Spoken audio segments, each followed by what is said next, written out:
Blog Talk Radio.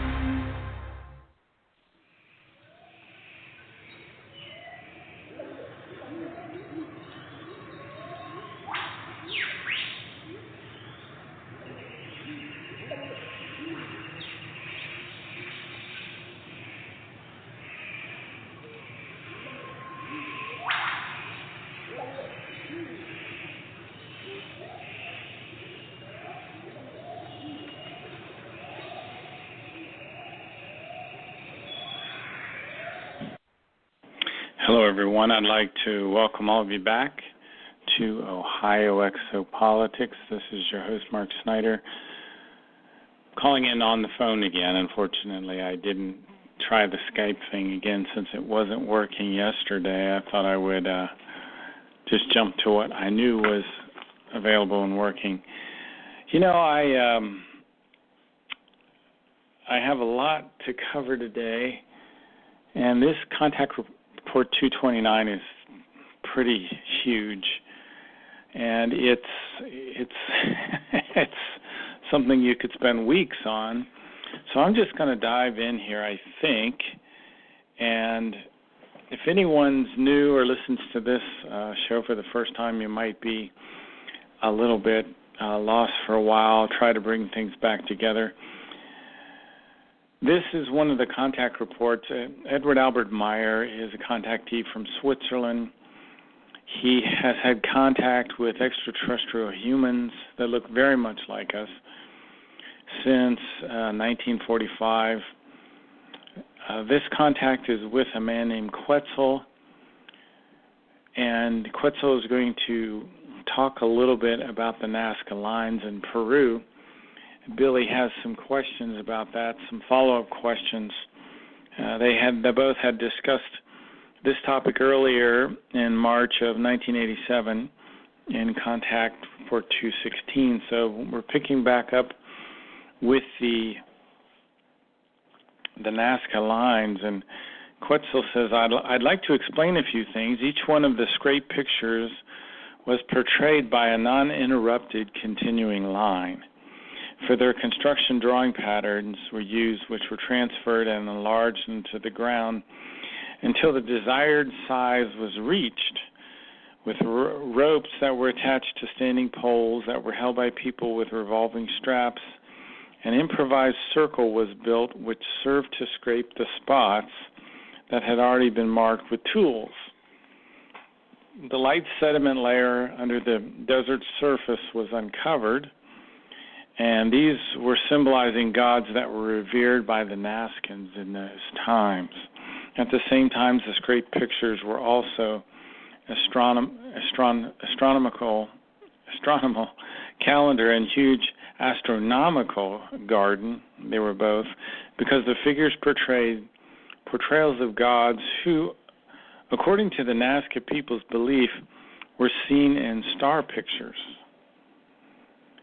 For the interpretation of the Nazca star pictures, animals and birds known to the people, and also geometric figures which were used, were believed to be seen in the star constellations. So some of the figures in Peru are supposed to mimic things that are seen in the stars. And it says in verse 11, on the holy God day that was set at that day, when day and night were of equal length, the entire people were walking in long marches over the scraped pictures and honoring the quote-unquote gods. And they performed rituals and ceremonies to honor these great and powerful gods. Now, this gets interesting here because Quetzal starts to talk about some of the human sacrifice that the Nazca people were doing. And it says here, in order to make their gods peaceful, lower human beings, in quotes, lower human beings like slaves, enemies, and unwanted people were sacrificed and killed in such a way that they were bound onto special altars, and a heavy wooden thorn or stone thorn was driven into the forehead. It's rather gruesome, isn't it? And the skull. And a cactus thorn was driven through the lips to shut up their mouth for all times and to silence them. And these ceremonies were executed by the priests who were, quote unquote again, holy men and who led a prosperous life. The priests were also responsible for the performance of the quote unquote holy rituals and ceremonies on the script pictures that were permitted to walk on not only on the Holy God Day, but at any other time that was permitted.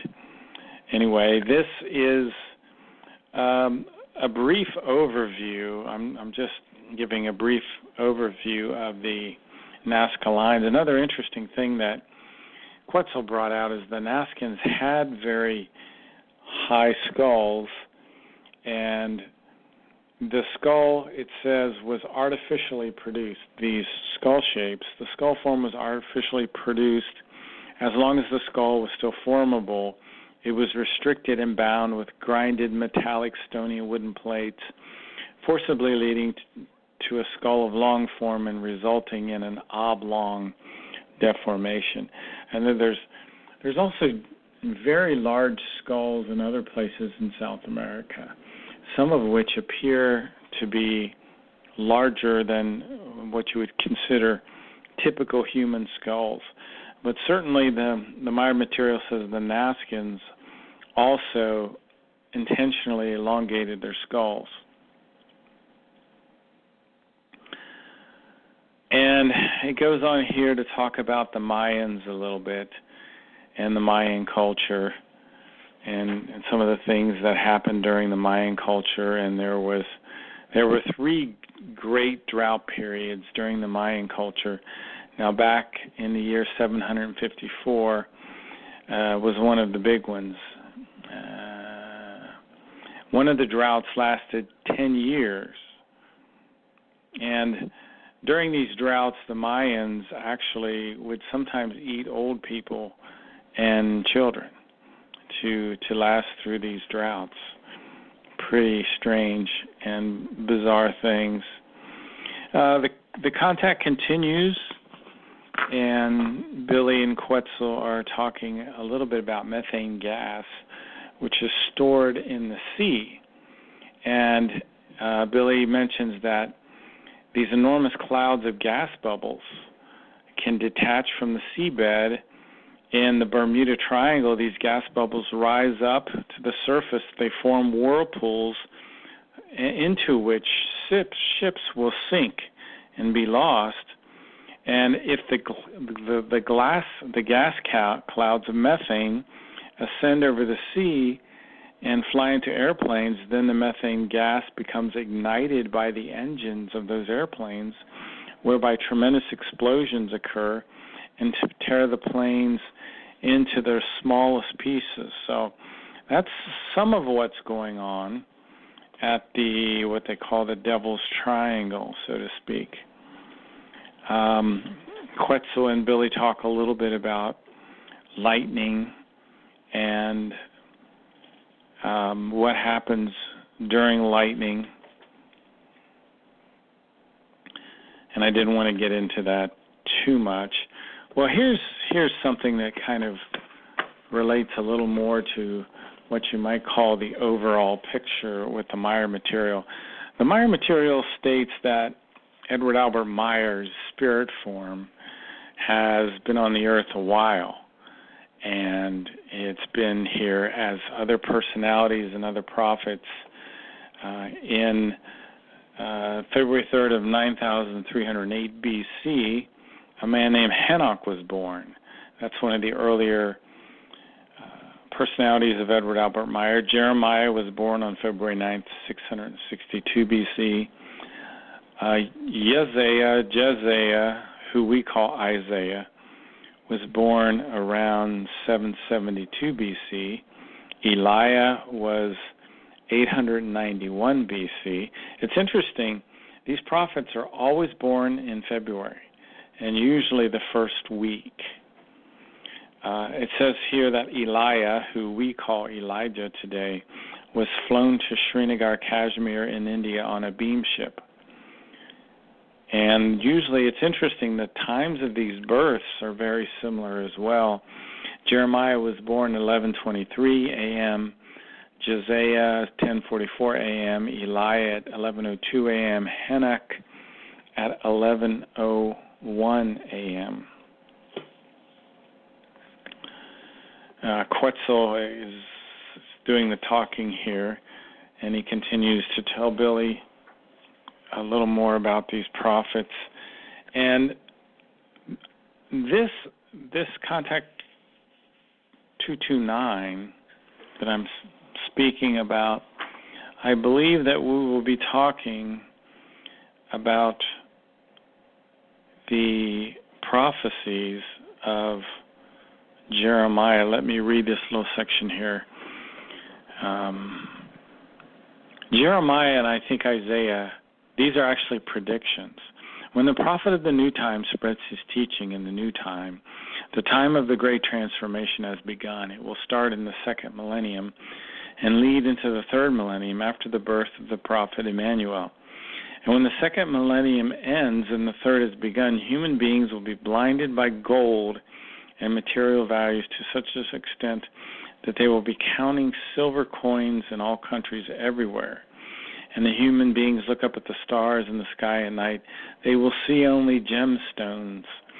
They will build cult places for cults to worship, and they will pay homage to a non-existent God as well as saints. And this is an unbelievably interesting contact report. It's incredibly long, and I cannot read all of it to you. I just will read a few little sections, and it's always at the beginning of these paragraphs, it talks about when the new time prophet appears, which, of course, is Billy, Edward Albert Meyer.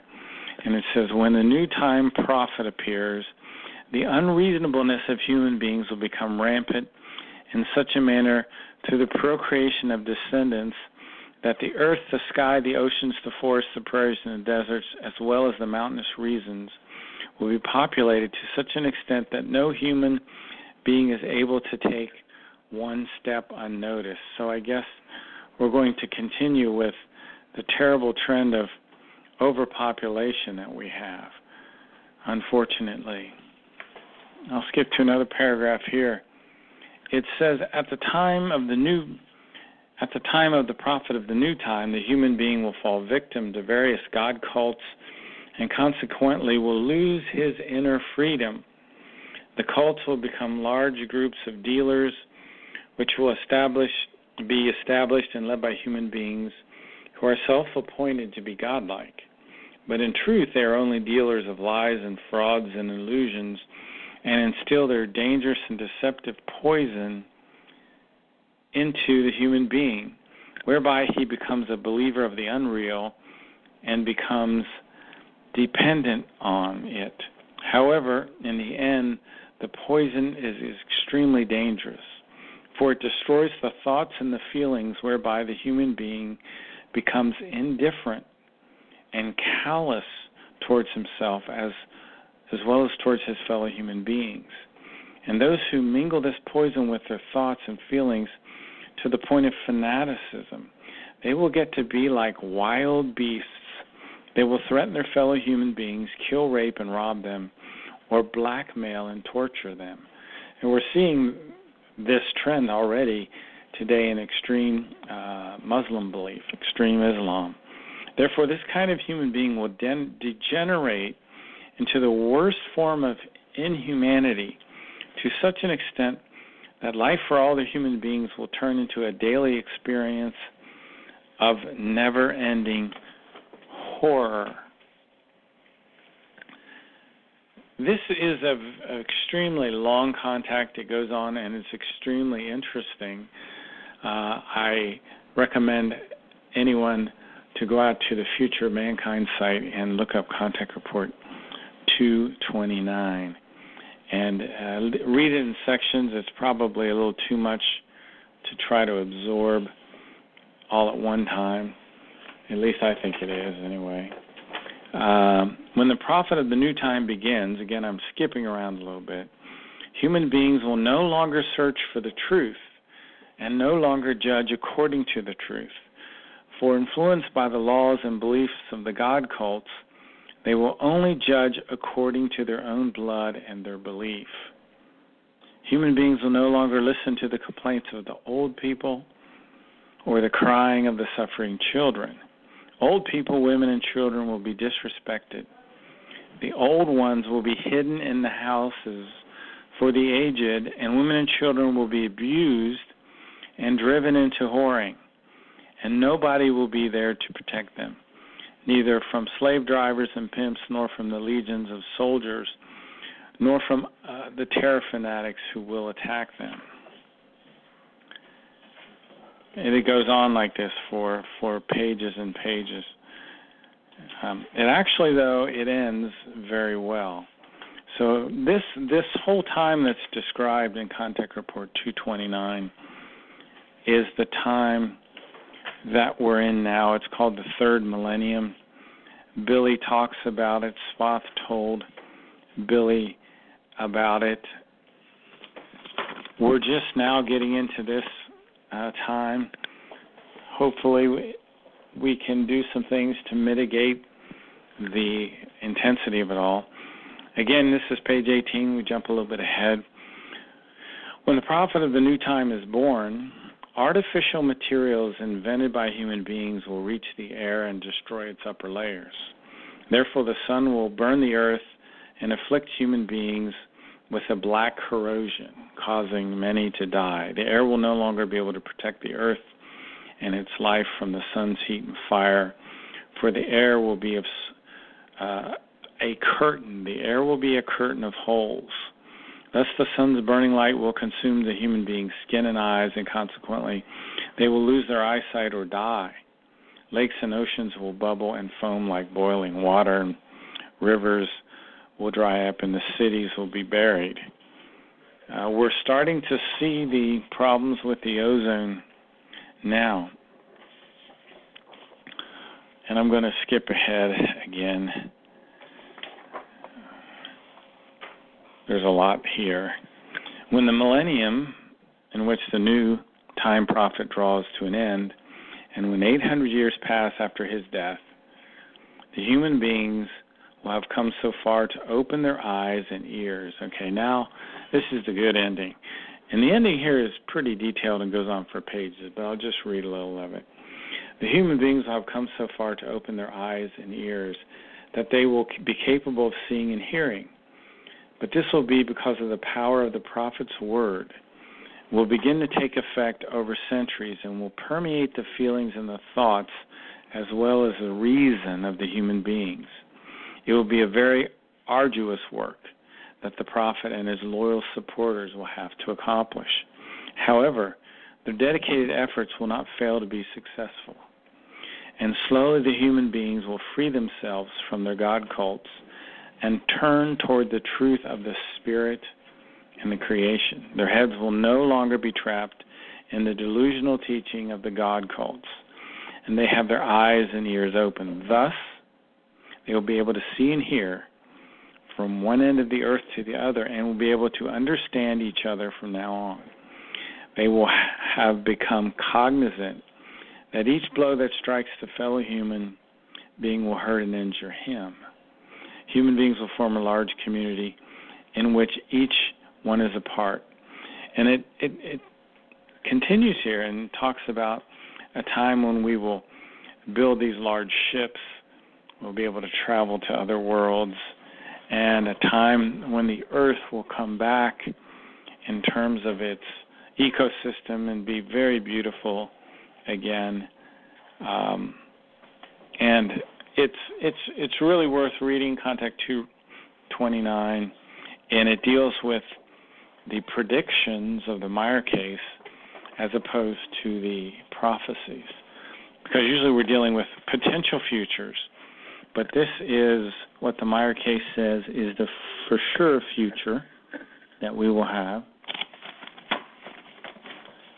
And I did skip over some of the bad parts, so when you read this yourself, you will be able to get into some of the hairy details. In any case, I wanted to chat just briefly about a few other things, one of which is Contact Report 9, which is probably not the best translation of the Meyer material, but it mentions something about the age of Aquarius called the Golden Age. And we are in that age now. And this is a very accelerated time. And remember, I don't know if you remember from yesterday's discussion, but we talked about that there is this creational law called evolutive striving, and that we will be impulsed in this age to do more evolutive striving. So let me read a little section here, what it says in Contact Report 9. It says, it treats of the age of Aquarius, also called the Golden Age. In this respect, I must explain the religious interpretations concerning this epoch are wrong. A certain irresponsible fanaticism treats this as the religiously proclaimed final days. By no means is this new age a final time, because in truth it brings real life. This epoch enables everything to develop to its highest potential, including spirit, according to Providence. But it will take many centuries after ending the period to reach these advanced levels. In Contact Report 229 there, it says 8 centuries. At first, as usual, the irreligious scientists will profit from the new advances, while the common people will be restrained by their religions. Caused by the change of the epoch, religious people will fall into a fanatical religious delusion, especially the 184 years of the time of change. Religious beliefs of all sorts will shoot up like mushrooms and bring many human beings under their control. Murder, suicide, and exploitation of all kind, as well as religious slavery to false beliefs, will be the daily lot by which the whole world will be shaken. False prophets will offer salvation publicly in a fanatic search for victims and new followers.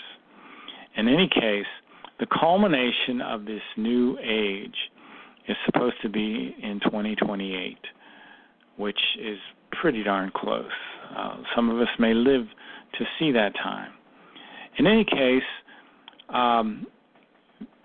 the origin of this change is in the radiation effect of the huge central sun, which your system circulates every 25,860 years. So the central sun of our galaxy is causing this, and the Earth has already touched the outer borders of the golden radiation of the central sun, which are of the strongest and most revolutionary radiation. So this radiation is part of what's pushing us to evolve. And remember the creational natural law, probably the second most important creational natural law is striving. And let me read a little bit from Billy's book, The Way to Live, Die Art zu Leben in the German. It says, the fact of the new time and of the current time is that the human being has newly discovered the creational law of evolutive striving. Also, the age of Aquarius itself pushes forward with horrendous power and spurs on the striving of the human being. It is a time of upthrusting truth, which demands intelligence and reason, logic, knowledge, and progress. So we'll continue to be impulsed to learn and grow. And if you don't, the result will be misery. You will be unhappy, you'll have problems, you'll be depressed, you'll have all sorts of things if you don't buckle down and work on whatever it is that you happen to be called to work on. And this could mean your day job, it could mean your hobbies, but you have to be focused and working and make the best use of your time as possible. This is one of these creational natural laws. can't get away from it. It's the way the world works. It's the way the creation works. What is the creation? Well, our universe has a consciousness. It has a thinking consciousness. It is not what the religions say. It's not a heavenly father. It's a neutral spirit. It builds universes as a part of its own evolution. The structure, the physical structure of the universe that we live in, the Dern universe, is that we have 7 belts, and this entire universe is kind of in a spiral egg shape. It's divided into these 7 units or rings that encapsulate each other. They go from the very center and they go outward. And these rings, they rotate against each other. They have different diameters. They have an ovoid shape. The central core of the universe is the very center of creation. The next belt out is called the core belt, and then the third belt is called the space belt. The fourth belt is where all the material is, all the matter, all the planets, the suns, the galaxies, the meteors, the comets, the dark matter, all these things. And outside that is called the transformation belt. And then the 6th belt is called the creation belt. And the 7th is the displacement belt. And the displacement belt kind of keeps us separate from other universes, because there are other universes. One of our sister universe is called the Tao universe. Billy has a contact from the Tao universe called Asket, and she is a woman who is a member of a group of people called the Timmers. And the Timmers are descended from the Lyrians, as are the Plejaren, as are, to a degree, the people of the earth. All the Lyrians really were the ones that colonized the Milky Way galaxy. And the Milky Way galaxy has, I believe, about 7 million human civilizations, but about 2,630,000 highly developed human civilizations. I don't think we would be considered a highly developed civilization, because we're only still at the second stage of the 7 evolutionary steps. So the creation is very unique. It is called a Wesenheiten in the German, and that's because it doesn't really so much control its own evolution. It kind of evolves by a predetermined pattern. It really doesn't even have a personality the way you and I do. It evolves.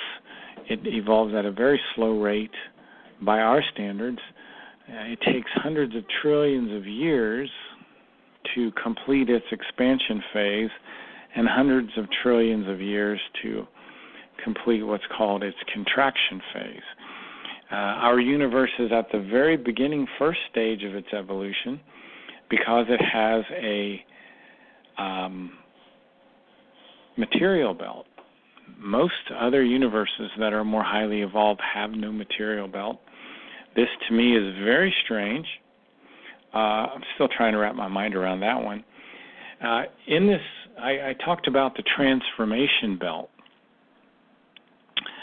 which is the 5th belt. It's the outer belt to our material belt, matter belt. The transformation belt, this is where matter, the forms develop from which matter develops, that later exists in material belt. So I guess the spiritual or the energetic comes from the outside in, which is a little strange. And so what's coming from the transformation belt is energy, and it slowly forms into material, enters into the material belt. Now, we cannot observe or detect anything outside of the material belt. So our scientists underestimate the age of our universe because they're always only looking at the material. As a matter of fact, there are 7 other belts which are non-material, which I guess would be energetic or fine matter. And just to quote the Mayan material here, and this indicates precisely the degree of our scientists' narrow-mindedness when they claim the universe is barely as old as the distance they can penetrate into the nearly endless space with their observation devices and contraptions. So material can only be about 40 to 45 billion years old, but the universe itself is 46 trillion years old. Now, the Mayan material calls our universe the creation. The creation, you could even call it the consciousness. We all have a consciousness, but for example, the human spirit form is pretty much just a fragment of this universal consciousness. So our consciousness is uniquely tied to the consciousness of the universe. And so much of the Maya information is about helping us to think and behave in a way that's consistent with this universal consciousness. One of the interesting things about this universal consciousness is that it radiates love. And the Maya information explains that the incredible splendor of nature is the visible expression of the love of creation. And so we see the beauty of creation through nature. Creation is said to be infinite beauty, a beauty above all beauty. And whenever we see anything beautiful, we should trace that beauty back in our own mind to creation itself. So if we see a beautiful flower, a beautiful animal, or a human being, we should be bringing that into association with the infinite beauty of creation. And the human, we should be able to trace our joy back to the joy of creation. This universal consciousness has a great joy, an inner joy to its own self. Every time the human being sees cognition reach expression, we should be able to trace that back to creation. And creation, you could think of creation existing in you as a little fragment, your human spirit, which again resides in the superior colliculus, which is this middle brain that you have here.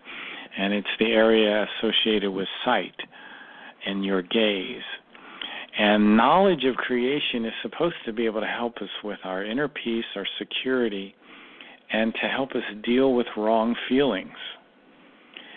So the more you learn about creation, the more blessed your life and work will become, the more powerful your personality becomes, and that's mentioned in verse 24 of Contact Report 18. And we are told to contemplate the nature of creation. People don't understand what creation is. Now, if you have enough of a clarity in your consciousness, you can start to develop something called the Empfindungsblock, or the ability to sense the radiating love of creation. And this is a very good skill to develop. And it's something that we as human beings can develop over time. It requires the focused observation on things. In the book The Psyche, it says, by which the feeling world in the half-material psychic realm is influenced and co-formed out of the spirit realm. Thus, for the development and formation of feelings, not only one single block of the psychic or physical or spiritual material consciousness-based nature is accountable and responsible, but exactly several. So this evolution that we're going through is a very profound thing to start wrapping your minds around. You know, I was talking about the little fragment of creation that our spirit form is, and that's where our spiritual consciousness is. And according to the book The Psyche on page 30, we generally here on the earth are about 4 to 5 million years old in terms of our spirit form. But those people on the earth who came here in ships in the ancient past and died here on the earth and entered into the reincarnational patterns of the earth, their spirit forms are about 8 to 12 million years old. And as I was describing in Contact Report 229, that we eventually will leave the earth to finish out our evolution on other planets, because the blue planet will not exist for as long as the human beings on earth need for their evolution. Now, I talked a little bit about this Empfinden block, which is a process of something called the Gemut. Now, the Gemut controls the thoughts and the feelings of the spiritual consciousness. You have a spiritual consciousness, and that resides in your, or it comes from your spirit form. The Empfindungen, they exclusively occur in the spiritual realm. And I've talked about the swinging waves, the swinging waves that come from the electromagnetic realm of life. And the Gemut transfers those to the psyche. And eventually, when we are evolved enough, we'll be able to take advantage of those swinging waves. And that's how the people in the past were able to, these extraterrestrials who came to the earth, were able to do such incredible things with their minds and whatnot because of these swinging waves. Now, Emmanuel talked about the creation. Emmanuel is one of those earlier incarnations of the Maya spirit form. And he talked about creation, and he talked about the fact that creation is continually perfecting itself. And it does this, creation perfects itself by the generation of new spirit forms that dwell in humans, give them life, and evolve towards perfection through their learning. So we play a role in the creation perfecting itself. As we live material lives, die, and our spirit form and the material consciousness goes into the spirit realm, where those knowledge is consolidated, so to speak, stored in the spirit form, stored in the subconscious of the new personality and new conscious that's created, and then we go back into the material, and we do this cycle. You know, right now on the earth, this cycle lasts, let's say, 70 to 100 years in the physical, and then unfortunately, probably only somewhere between 10 to 30 years in the spiritual. We ought to be spending much longer time in the spiritual realm. But because of overpopulation, spirits come back too soon.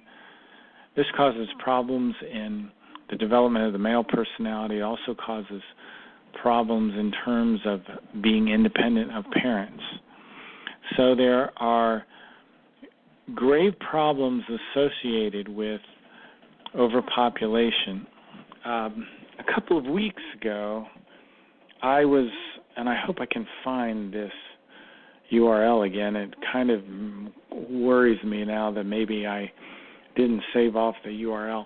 I found a really tremendous site that had a PDF that was explaining how the forests play such an important role in the regulation of the weather. Something I briefly talked about in other shows before. And the forests create when the wind blows, when the wind goes through the trees, it creates a turbulence which sends air upward, and therefore slowing down the horizontal force of the wind. And the upward motion of the wind makes it more likely for the generation of rain. So, people often, unfortunately, look at the situation on Earth of population and say, we got more space, we can just fill up this Earth with people and just cut these trees down. They're not doing anything. Well, that couldn't be any farther from the truth. The forests moderate the weather, and they play a critical role in the absorption of excess water, of slowing the winds down, of creating the rains and stopping the droughts. They also mitigate heat, tremendous shade in thick forests. If you've ever been in a forest that way, the forests where I live here in eastern Ohio, the ones that are left are incredible. You can be 90 degrees outside, and you can go into these forests deeply enough. It'll be a lot darker because the foliage blocks out the light, and it'll be 75 degrees in there.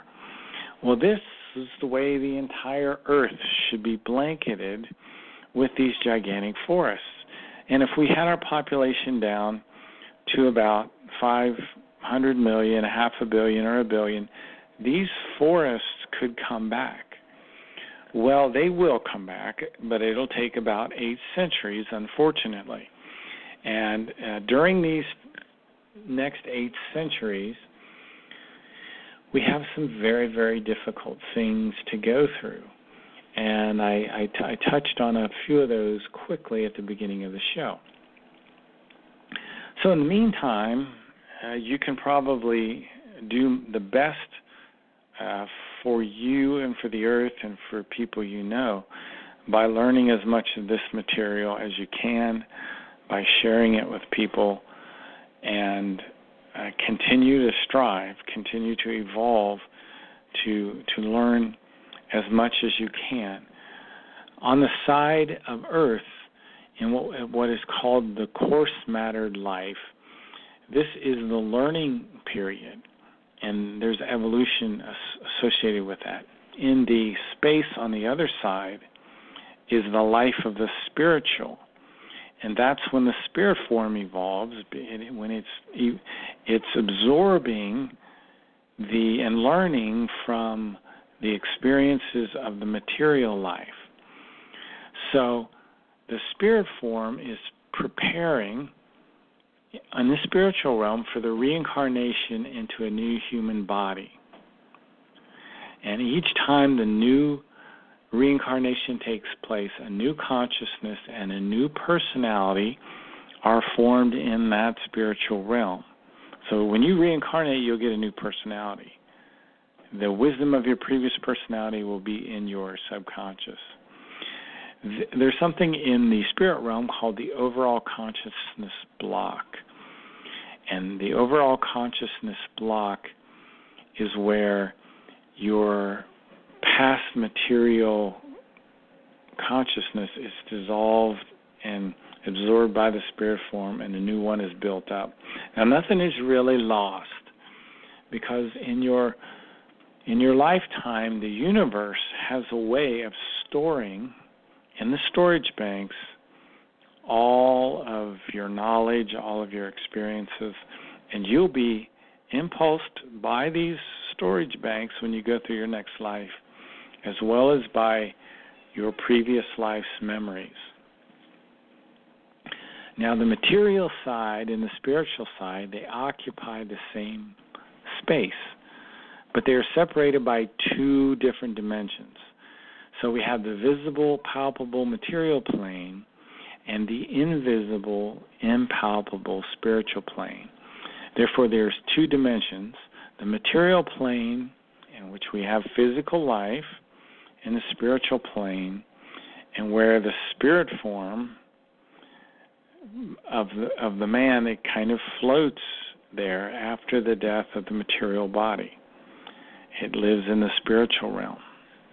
And what happens, and this is described in the OM book, it says, man liveth and dieth and is born again into a new body. And this type of becoming and passing, it repeats itself until the time of time has arrived at which the spirit form, as a minute portion of creation, does not need a material human body anymore.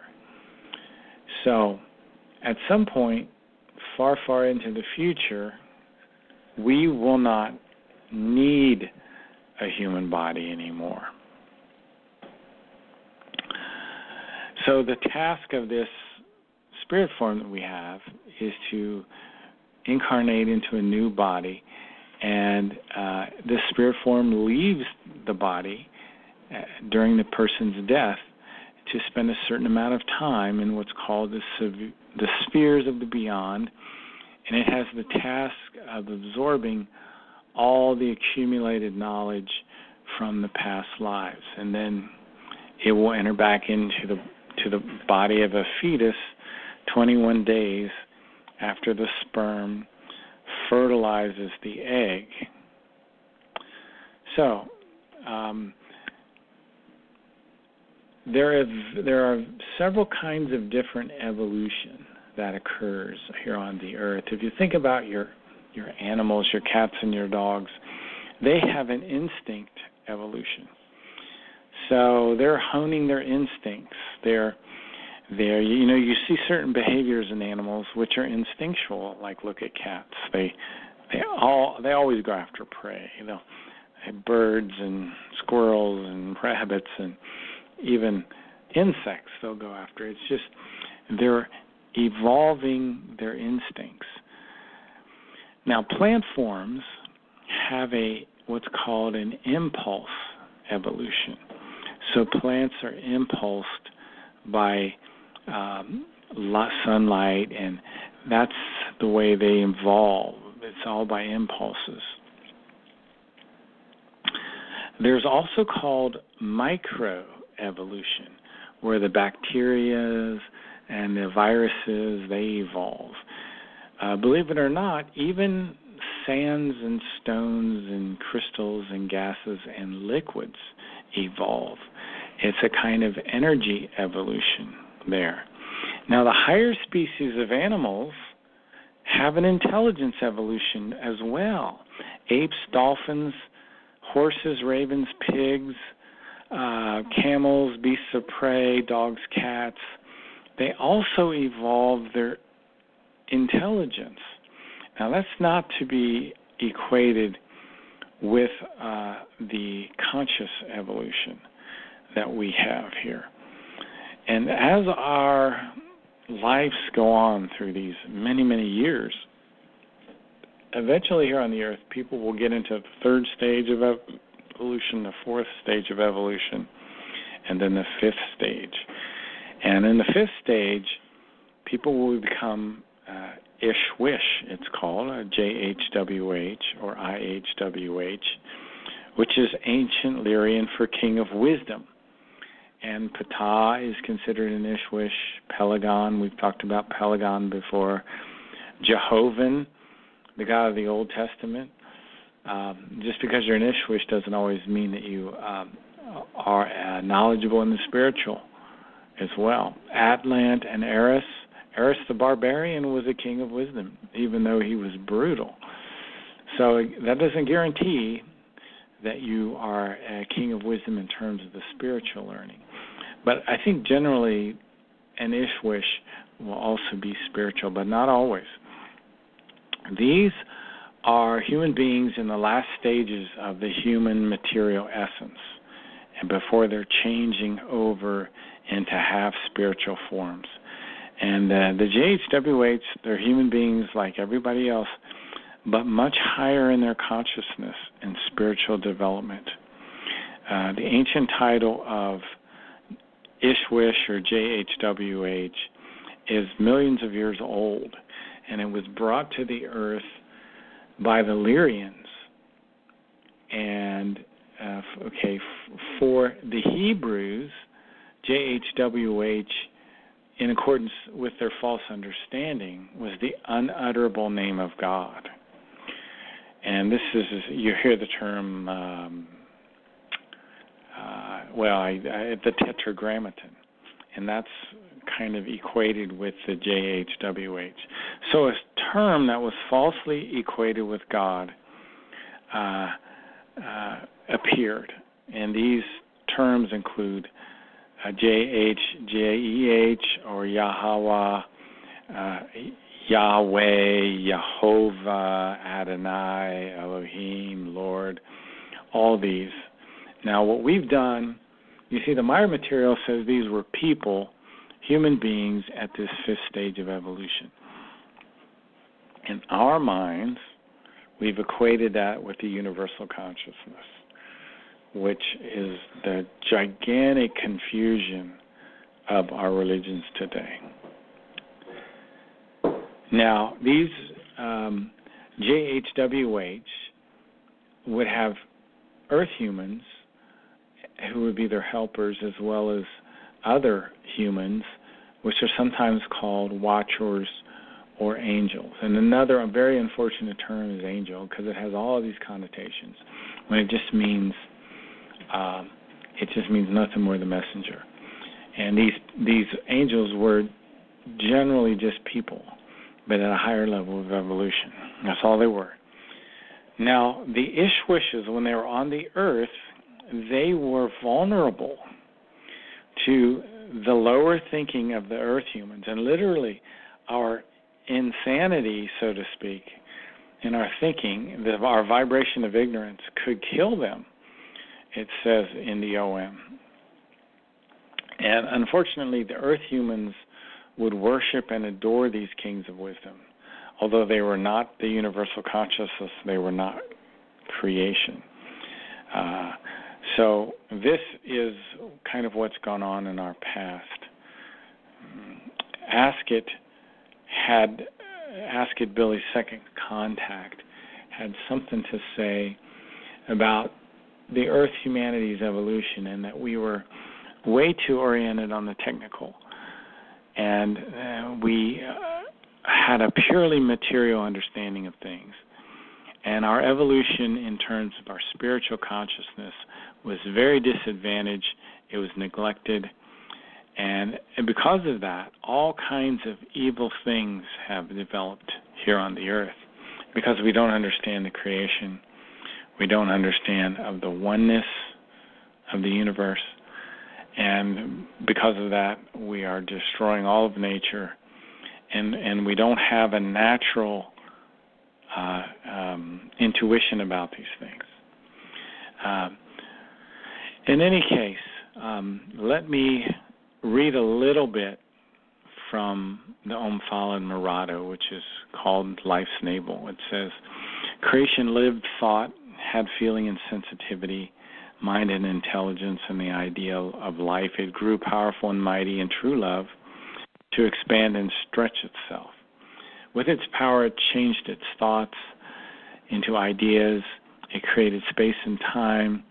It created a universe which in its expanse was empty and only filled with this spiritual, powerful energy of creation. Canon 52 in the OM talks about these quote-unquote Ishwishes, or gods that were on the earth. And it says, the gods of the earth were human beings. They came from the depths of the universe, from foreign systems, galaxies, and worlds. They elevated themselves on earth unrightfully above the humans, and they named themselves God, the Creator. They created sects and religions in that the earth humanity may be dependent and faithful to them. They demanded that the human worship them as Creator. Thus, the human of earth may be enslaved and be dependent on these gods for all time. And each of these gods created a separate religion and set himself as the creator above the humans here on earth, who then became faithful slaves to these kings of wisdom, these Ishwishes. And many of these gods, they were degenerate They were malicious. They were obsessed by greed for power, and they murdered, and they created all kinds of destruction as their mood for it was. So this, what the Meyer material says, and I know this is very controversial, and the Meyer material says this was the real, one of the genesises, or the beginnings of our religions here on the earth. And I think this tradition got merged somehow with the teaching of the Spirit, and the confusion resulted. The Meyer material talks about something called the Zohar, which is very similar to the Big Bang idea. And it says, in the beginning there was an egg form called the creation spiral, which eventually, it was only started out the size of a flea, but in this spiral it rotated and pulsed with spiritual energy, and it started to expand, and the energy grew and exploded with this blazing lightning fire.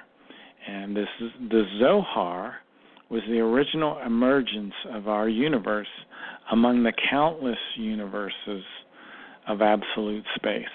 And I think with our Zohar formed the Tao and the Dern universe, those two parallel universes. And I think the very beginning of our universe was characterized by a bright white light in the Big Bang phase, and then we went to the next phase, which is kind of a blue light. So there's a certain kind of light that's in the universe right now, and it's related to each phase of the universe as it grows. The last phase of this color is called the contraction phase, and then our light will have more of a yellow look to it in our universe. I talked about the spirit form and that each human has a spirit form, but I also want to bring up an important point that Billy made with an interview he had in 2011. And he was asked, can a human being have two spirit forms? And Billy said, absolutely no, this is impossible. Only one spirit form can be in an individual human being. We could have 20 or 30 personalities, but these 30 different personalities are a matter of the consciousness, the material consciousness, and would be some aspect of schizophrenia. But you cannot have two spirit forms in a human being, except in the case of something like Siamese twins, where there's two heads that are, on one body, or that sort of thing. And Billy, at this point, claims that there's really no such thing as people being possessed, that this is always a form of schizophrenia. There are no evil spirits anyway, according to Billy. He says they do not exist because each spirit is absolutely neutral. Thus, no spirit form can be in a human being other than the human's own spirit form. So there is no casting out of devils, no exorcism. And the Myers material says this is pure nonsense. Anyway, I know that's controversial, but I want to thank everyone who came to the show this evening. You've been listening to Ohio Exopolitics. I'm your host, Mark Snyder, and we'll catch you next week. Thank you very much.